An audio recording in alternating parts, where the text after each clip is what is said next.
Here are some factors that are generally considered. Spiritual weakness. Jinn and demons are thought to haunt people who are spiritually weak more easily. For example, people who experience depression, anxiety, extreme stress, or extreme emotional difficulties may be more susceptible to this aspect. Negative energy and bad intentions. Jinn and demons are thought to target people with negative energy and bad intentions.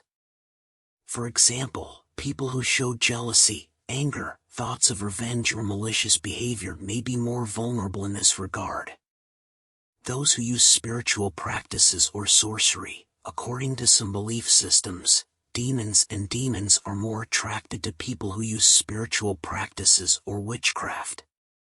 Such practices can attract the attention of demons and increase the risk of infestation. Those with weak spirituality. It is believed that people with weak spirituality or strong religious beliefs are more open to the influence of jinn or devils. It is thought that religious beliefs and practices can provide a protective shield. Some beliefs and opinions about which people they might be most likely to haunt may include spiritual weakness. It is thought that jinn and demons can haunt people who are spiritually weak. This can be attributed to factors such as a lack of religious belief, neglect of spiritual practices, or a state of spiritual vulnerability. Vengeance targets. According to some belief systems, demons may haunt people they believe have been harmed or mistreated. For example, it is thought that demons may act with the intention of taking revenge against those who invoke demons or offend them.